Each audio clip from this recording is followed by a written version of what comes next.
Boa tarde a todos, boa tarde a todas. É com muita alegria que me encontro aqui hoje. Quero, antes de iniciar, agradecer bastante a todos os promotores desse evento, Quero agradecer à universidade, o curso de psicologia, quero agradecer ao Casarão Brasil e todos, que se uniram para acontecer esse evento. Eu trago aqui também os cumprimentos do Dr. Rafael Calumbi. Quem não sabe, o Dr. Rafael Calumbi, ele está coordenador de políticas pela diversidade sexual.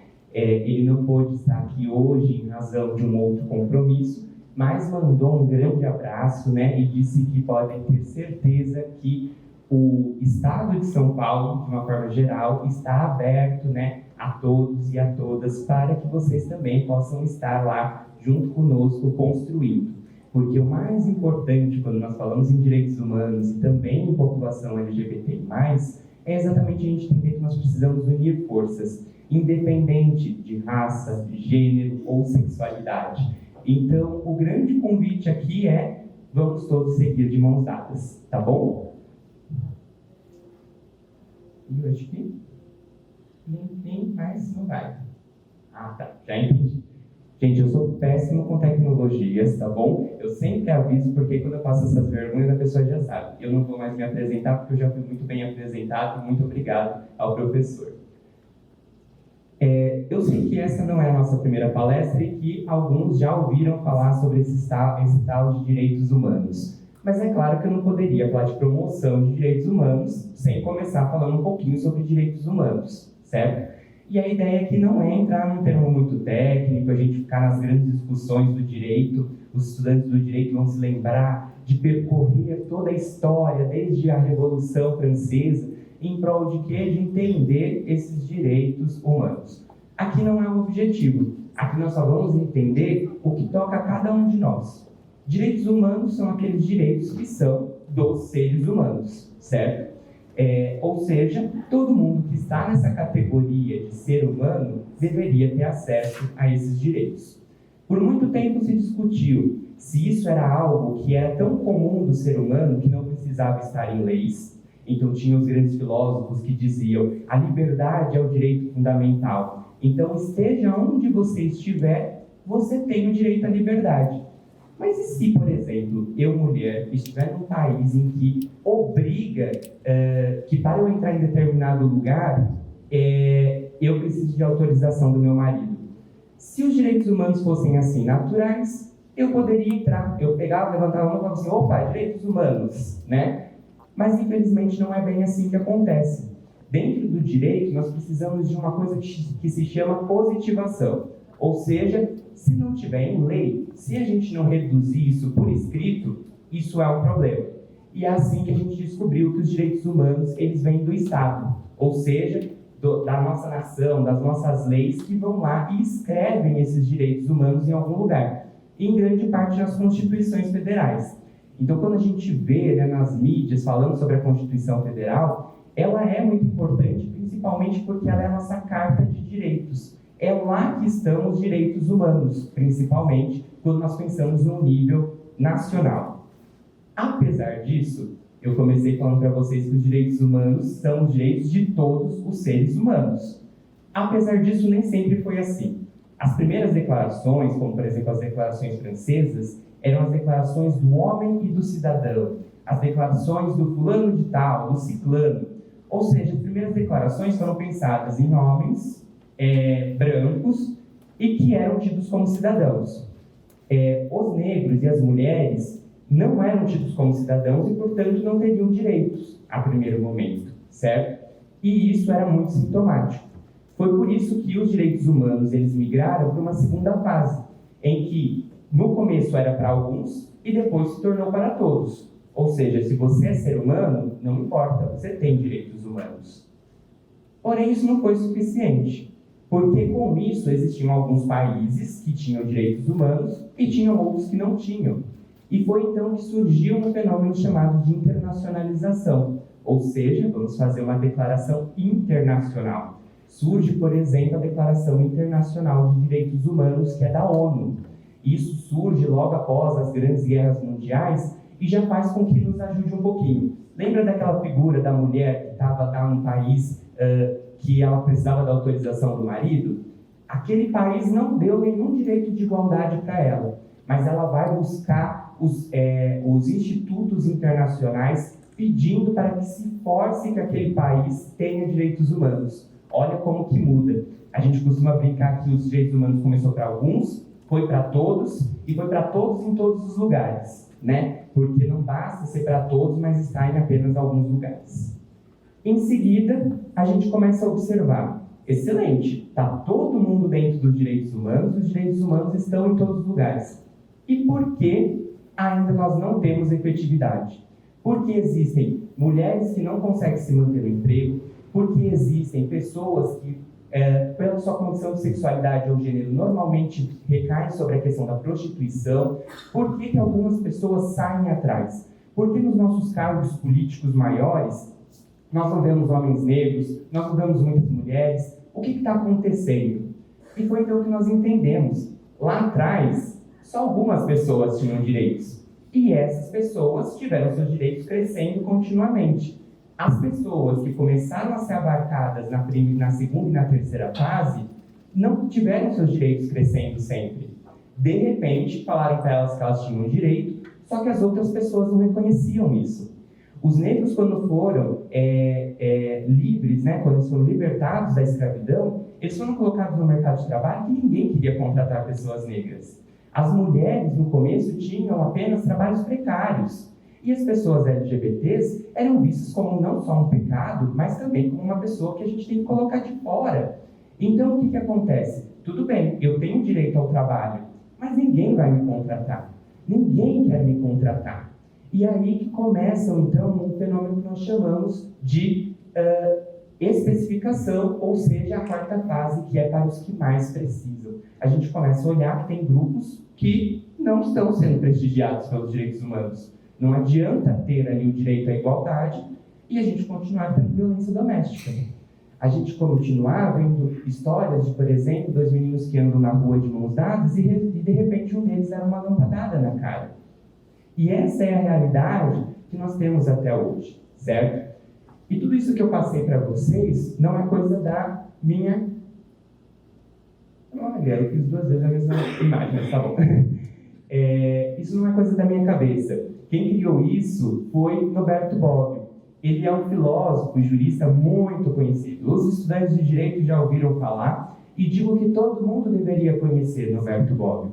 Porque o Norberto Bobbio, ele não fala só para quem é do direito, tá bom? Ele fala para todos nós. Ele fala, inclusive, né, e a ele é atribuída essa linda frase, que apesar de muito grande, né, não vou ler ela inteira para vocês, ela é muito simples. Ele diz assim: não adianta vocês ficarem aí estudando direitos humanos, não adianta vocês ficarem debatendo direitos humanos se a gente não pensar em efetividade. A gente tem que ver igualdade na prática. A gente tem que ver igualdade dentro dos nossos cargos políticos. A gente precisa de um Congresso efetivamente diverso. Não adianta a gente ficar aqui debatendo o que são os direitos humanos, o que é o direito à igualdade, se lá fora a gente não vê esse direito de igualdade acontecendo.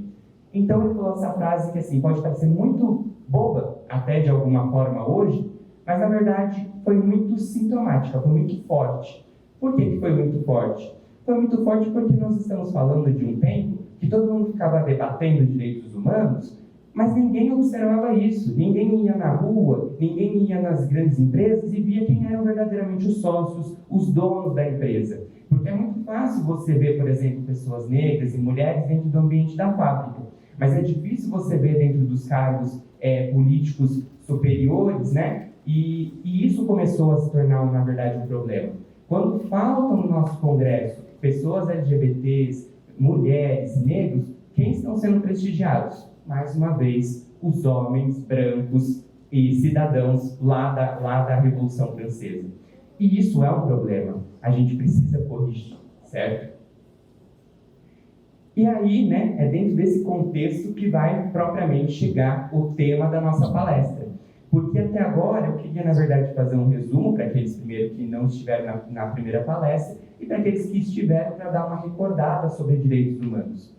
Então, quando você fala, Luciano, de direitos humanos voltados à população LGBTI+, o que você está falando?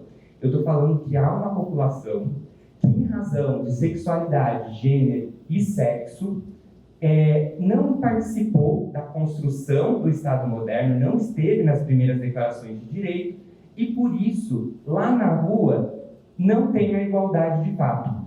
Tem um monte de direito ali declarado na Constituição. Lá fala que todos somos iguais, independente de gênero, mas pessoas trans não são iguais a pessoas cis, e nós vamos conversar um pouco melhor sobre o que é isso. E, portanto, a gente começou a ver que nós temos um problema. E nós temos um problema envolvendo o ser humano enquanto ser. Quando nós falamos de população LGBTI, nós estamos falando sobre quem é você. E isso dói muito. Isso dói muito porque existe um preconceito contra nós. Às vezes nós entramos num lugar e a gente não se sente bem-vindo por quem nós somos. Simplesmente a gente tem que se calar, fingir que nós não somos quem nós somos, porque isso incomoda outras pessoas, certo? Então, é dentro desse contexto que surgem direitos específicos para pessoas LGBTI.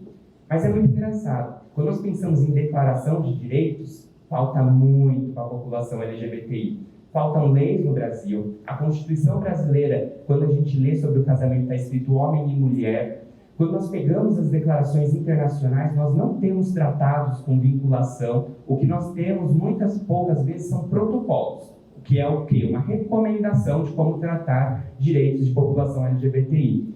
Então, de alguma forma, nós estamos aqui falando de direitos que nós entendemos necessários, mas que pouco se fala e pouco se existe, né? Pouco tem como ser defendidos. Aqui no Brasil, grande parte dos direitos da população LGBTI aconteceu o quê? Foi lá para o STF, e o STF basicamente decidiu, com base nos princípios, nos valores humanos, mas não baseado em lei, porque nós não temos lei. A primeiro momento, nós somos inconstitucionais, eu gosto de brincar, né? É muito doído isso. Você pensar que um Estado foi construído desde 1988, com a nossa Constituição atual, e até hoje a gente não faz parte dele. Não pela lei escrita. Nós começamos a fazer parte através de decisões judiciais. Mas, passado todo esse discurso, vamos entender melhor o que é cada uma dessas palavrinhas, certo?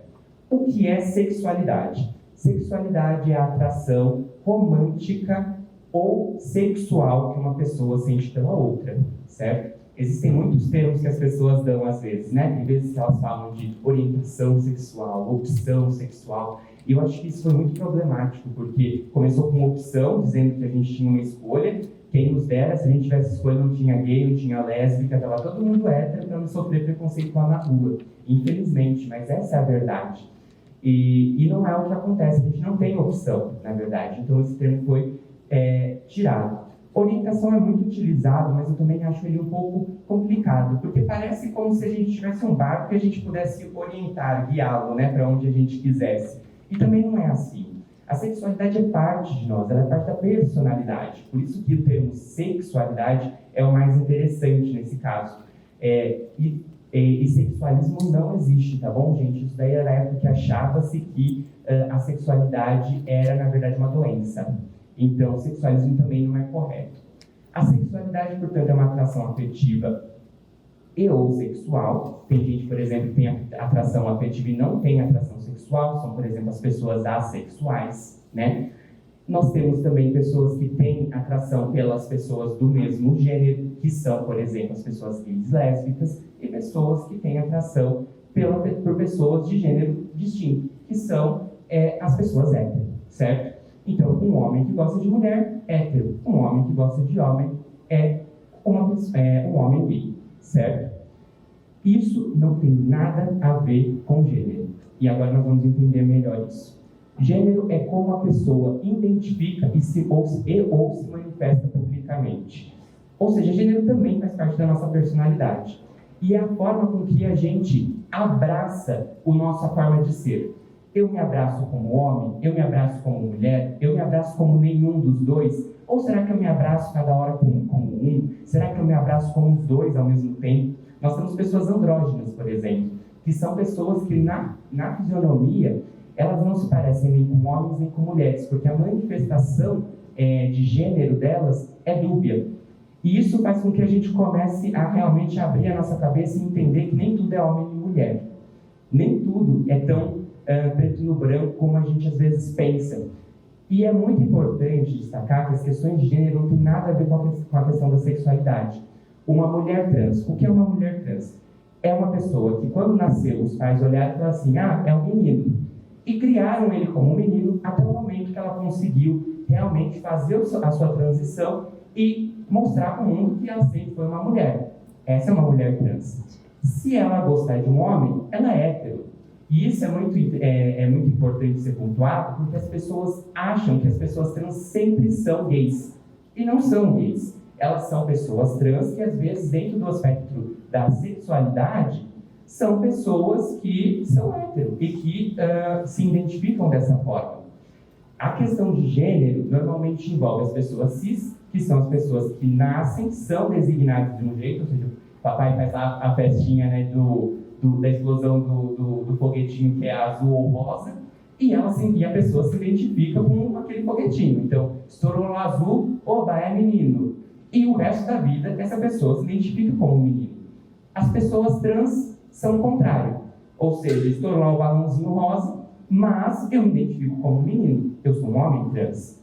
Ou então estourou o balãozinho azul e, na verdade, eu me identifico como menina. Eu sou uma mulher trans, certo? Travestis, né? Esse também é um termo muito interessante, porque muitas vezes me perguntam o que é uma travesti. Se a gente pensar conceitualmente, as travestis são mulheres trans, sempre mulheres, não existe outra travesti, é sempre a travesti, a forma correta de nós falarmos. Mas por quê? Por que ter um termo diferente para as pessoas travestis? As pessoas travestis, ao longo da vida, sempre foram marginalizadas. Normalmente estavam em regiões precárias e muitas vezes trabalharam com a prostituição. E sofreram muito preconceito e muitas vezes eram tratadas mesmo com esse termo, mas no sentido de ofensa. Ó a travesti ali, e às vezes até o travesti ali, né? Então o que elas fizeram? Eu quero ressignificar esse termo. Eu pego esse termo e eu dou um novo significado para ele. Esse não é mais um termo negativo. Esse é um termo que, a partir de hoje, eu entendo que é o meu nome. E esse movimento, que é um movimento principalmente de mulheres latinas, é muito grande e foi muito importante. É por isso que, apesar de existir uma semelhança muito grande com a questão das mulheres trans, a gente continua tendo mulheres que se identificam como travestis. E nós temos que tratá-las como mulheres travestis e não como mulheres trans. Porque se trata de ressignificar o termo e de valorizar uma luta que não cabe a nós dizer que não é válida, certo? Além disso, nós temos também a questão do sexo. E aqui é uma novidade dentro da sigla LGBTI, de 2015, mais ou menos, e uma coisa que, na verdade, vem mesmo para romper com todas as nossas questões de caixinhas dentro da nossa sociedade. Porque eu imagino que todo mundo pense que todo mundo nasce normalmente com um órgão genital masculino, com uma configuração cromossômica que permite dividir em macho e fêmea. Não deve existir uma coisa no meio disso, né? E eu coloco coisa realmente para provocar vocês, tá bom? Não deve existir nada entre o macho e a fêmea. Ou você nasce homem, ou você nasce mulher. Mentira. Mentira. Existe, sim, pessoas que não se encaixam nesse conjunto. Existem pessoas que nascem com os dois órgãos genitais, com nenhum órgão genital, às vezes com um único órgão genital, mas com uma configuração cromossômica que não é XX ou XY. Nós temos o triplo X, temos o XXY, entre tantas outras configurações, que quando nasce o médico olha e pensa assim, meu Deus, eu não sei lidar com isso porque todo o meu estudo foi direcionado para existir macho e fêmea e, de repente, existe uma pessoa que nasce e que não se encaixa nisso. O que anda acontecendo com as pessoas intersexo? O médico imediatamente começa a fazer uma série de exames e faz uma cirurgia que eles chamam de adequação sexual. Nada mais é do que uma mutilação em que você escolhe qual que é o órgão funcional. E aí entra uma questão, o que é órgão funcional? É o órgão que reproduz? Porque às vezes ambos os órgãos sentem prazer, mas como só um reproduz, eu tiro aquele. Às vezes tem os dois são funcionais, mas eu vou lá, analiso a configuração cromossômica e aí eu faço uma cirurgia mantendo o órgão que condiz com a configuração cromossômica. Aí a pessoa cresce, se descobre uma pessoa trans, tem que fazer uma segunda cirurgia. O que nós estamos fazendo com a nossa população intersexo? Nós estamos mutilando verdadeiramente. E é muito engraçado, porque principalmente em políticas conservadoras, o que mais se fala é que as pessoas trans se mutilam. Então é um absurdo ter a cirurgia transexualizadora. Mas não é um absurdo você pegar um bebê que às vezes não tem condições de fazer uma cirurgia e que pode morrer nessa cirurgia só para colocá-lo dentro de uma caixinha dentro da questão de sexo. Ou seja, você tem que caber ou no masculino ou no feminino. Não importa que às vezes a configuração não seja essa. Não há direito à escolha e às vezes nem mesmo a família. Tem pessoas intersexos que só se descobrem adultas porque o médico faz toda a cirurgia, não conta para a família e depois a pessoa, muito lá na frente, acaba descobrindo em razão de alguma questão hormonal ou alguma coisa nesse sentido. Foi o que aconteceu, por exemplo, com a presidente da ABRAE. Ela veio a se descobrir mulher intersexo depois que ela teve um filho intersexo.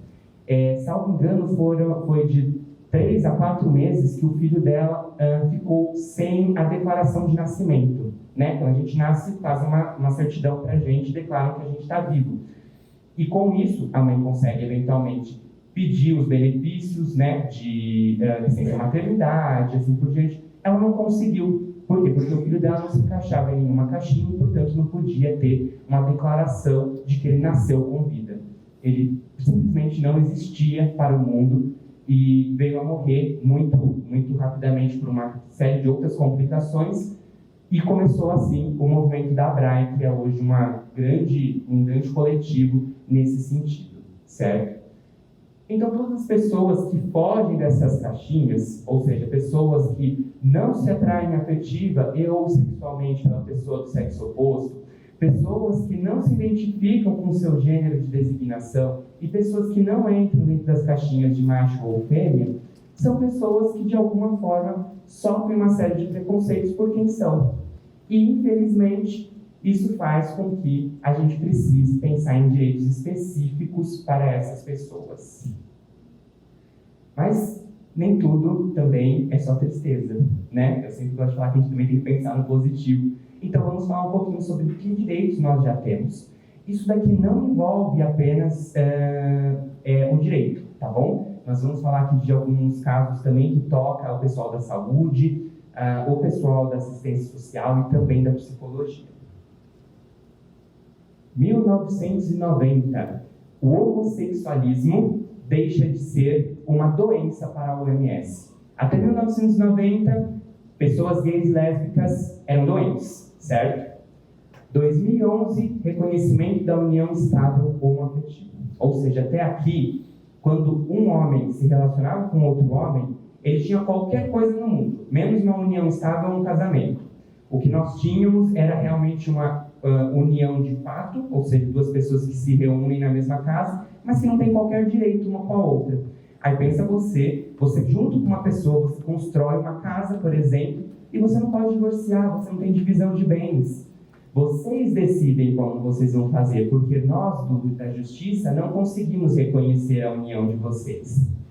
2017, equiparação de regimes sucessórios entre cônjuges e companheiros em união estadual homoafetiva.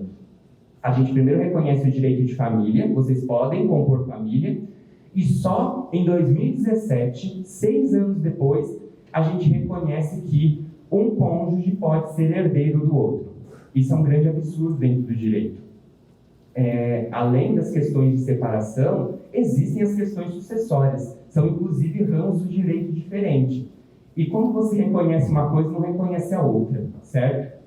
Em 2020, autorização para doação de sangue por homossexuais. Até 2020, a gente não podia doar sangue. Por quê? Porque o nosso sangue é contaminado, o nosso sangue tem AIDS, tem um monte de coisa. Mas isso não é verdade. O sangue homossexual ele não tem qualquer tipo de contaminação diferente do sangue heterossexual.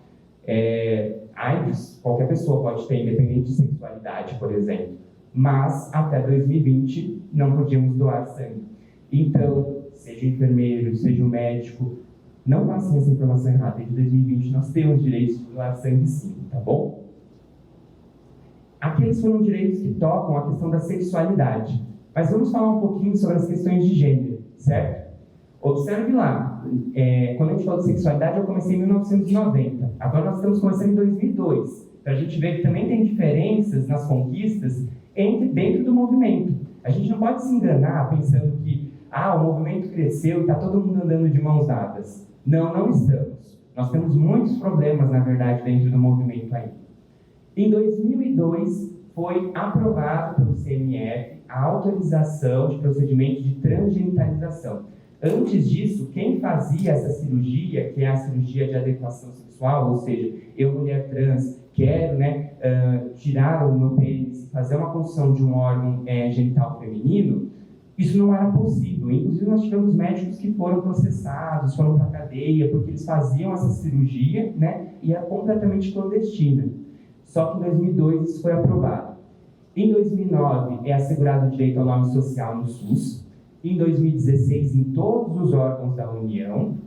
Em 2017 o STF fala que as pessoas trans podem alterar o gênero e o nome perante os documentos públicos sem a necessidade de cirurgia. Acredita-se que você chegava num cartório e falava assim: eu quero mudar o meu nome e o meu gênero. Está ali na sua frente uma mulher, certo? Todo o fenótipo feminino. E ele falava assim: tá bom, me prova que você já não tem mais um pênis.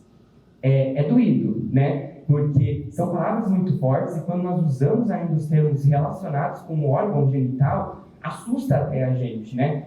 E imagina você indo num cartório e ouvindo uma coisa dessas.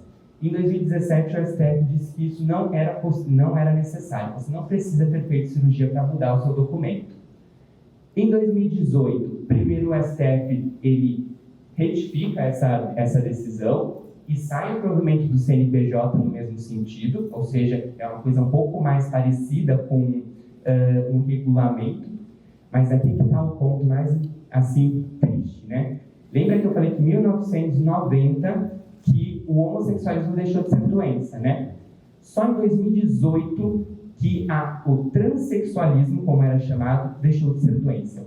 Até 2018, pessoas trans para a psicologia e para a medicina eram doentes.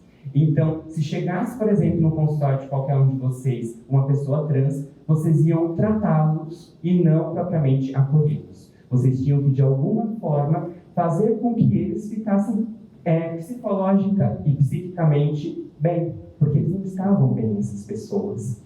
Aí, a partir de 2018, a gente entende que não, são pessoas com uma questão de gênero, mas até então eram pessoas doentes. Em 2019, o STF determina que as presas transexuais femininas fossem transferidas para os presídios femininos. Sim, gente, até 2019, as mulheres trans que cumpriam pena no presídio masculino. Aí me diz o que acontecia. Estupro, era o tempo todo violentada, era o tempo todo alvo realmente de preconceitos e discriminação, para não dizer o mínimo. Aqui em 2019 transferiram apenas as mulheres, tá bom?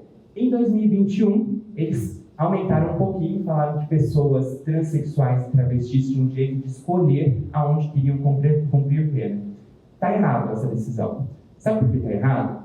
Porque se eles tivessem falado que você cumpre pena aonde está a sua identidade de gênero, você ia ser transferido para o presídio correto e ninguém ia poder falar nada. A partir do momento que eles deram a escolha, quando a pessoa trans chega no presídio, ela escolheu estar aqui.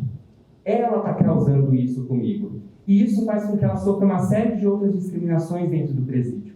Nem sempre dar uma faculdade, dar um direito à escolha é algo bom. Eu fiz muita questão de colocar uma linha do tempo com uma única bolinha, que é a de 2015, quando a ONU reconhece as pessoas intersexo. Porque até hoje, as pessoas intersexo estão na CID. Se vocês eventualmente lidarem com uma pessoa intersexo, vocês vão, na verdade, nomeá-las através de síndromes.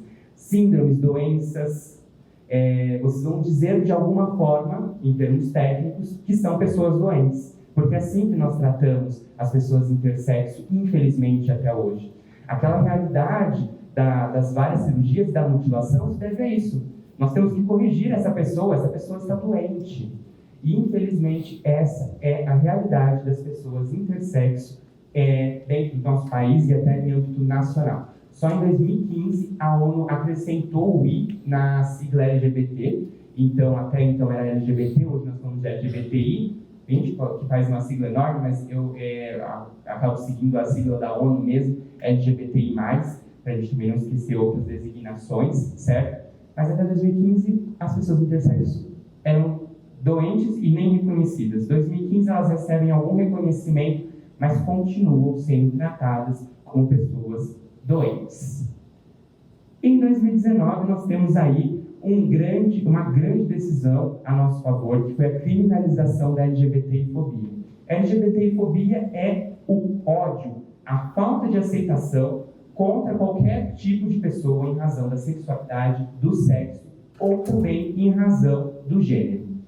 A partir de então, passa a ser crime. Alguém aqui já chegou assim e falou assim: eu mato mesmo.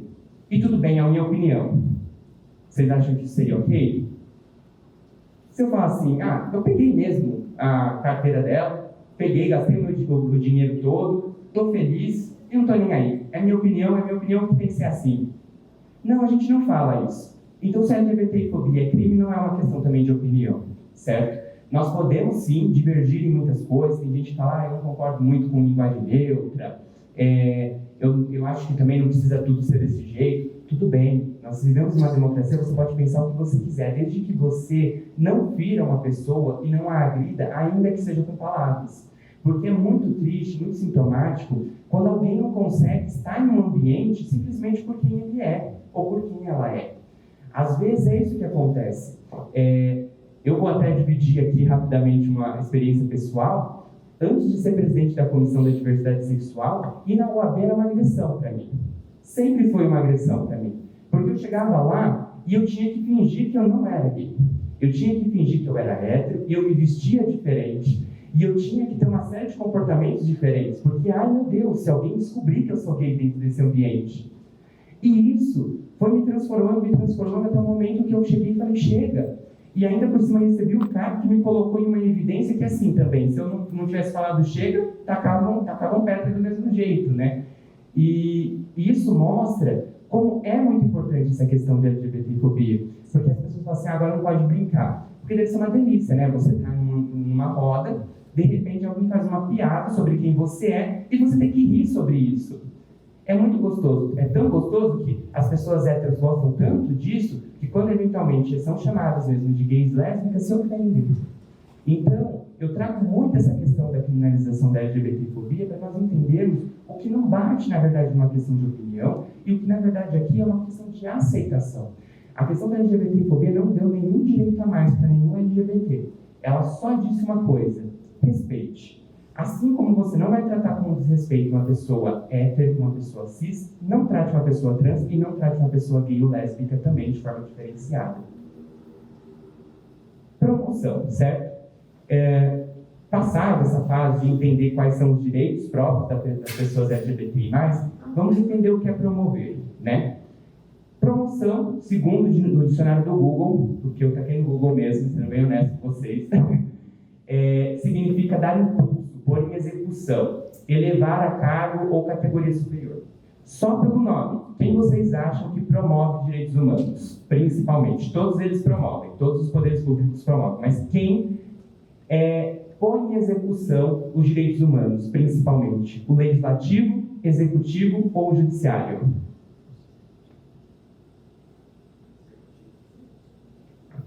Executivo, né? O nome fala, executar, certo? Então, a primeiro momento é o executivo. Se o legislativo ele cria as leis e o judiciário ele decide quando temos problemas entre duas partes, o executivo ele vai lá e executa, certo? Mas ele executa como, né? Porque o que é o executivo? Vamos pensar aqui. O executivo, em regra, vai ser o presidente, o prefeito e o governador. Já pensou se todos os direitos humanos fossem executados só por esses três caras? Ia ser bastante difícil, né? Então, o que foi feito? Foi criado aquilo que nós chamamos de órgãos, certo?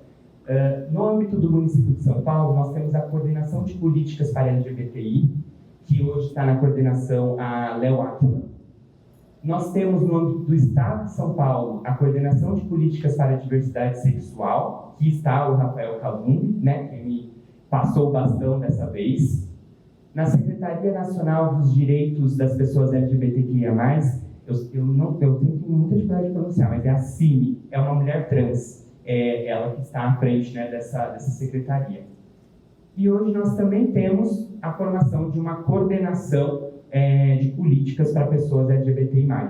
A ANTRA, que é um órgão excelente no combate aos direitos, à promoção de direitos das pessoas trans, a ABRAE, que a gente já conversou, todas estão se candidatando. E espero que elas estejam lá, né? Para que elas possam realmente promover esses direitos que a gente tanto precisa. Então, basicamente, são essa galera aí que faz as coisas. Então, quando, por exemplo, nós falamos da parada LGBT, que acontece dia 11 de junho em São Paulo, né? É uma força entre o município e o estado, mas é o Tarcísio, o governador Tarcísio e o prefeito de São Paulo que fazem? Não, são as coordenações que se reúnem para escolher um tema, porque a parada ela é organizada não apenas como um movimento de comemoração, mas também como um movimento de reflexão, certo? Tanto que sempre tem um tema. Esse ano, inclusive, o tema é políticas públicas. É muito interessante a gente estar fazendo esse debate exatamente sobre o tema da parada desse ano. Eles, por exemplo, que fazem uma série de coisas. E como que eles fazem isso? Eles fazem através disso que nós chamamos de políticas públicas, que é onde vocês vão atuar. E quando eu falo vocês, não é só os advogados, não. É principalmente, na verdade, o pessoal da saúde, o pessoal da psicologia e assim por diante. Porque, por exemplo, é uma política pública criar hospitais públicos para que os profissionais da saúde atendam pessoas LGBTI+, e tenham, por exemplo, um tratamento com isso. Porque existem, por exemplo, ginecologistas que se negam a atender homens trans. Mas se o homem trans não fez a cirurgia, ele tem um órgão sexual feminino. Vai adiantar ele no urologista? O urologista supostamente não tem especialidade para lidar com aquele órgão, certo? Além disso, é criado também postos de atendimentos para requerimento de benefícios previdenciários e assistenciais. Aqui atua muito o pessoal da assistência. Aqui também nós temos os psicólogos, psiquiatras, né? E também são criadas campanhas de instrução e propagação de direitos.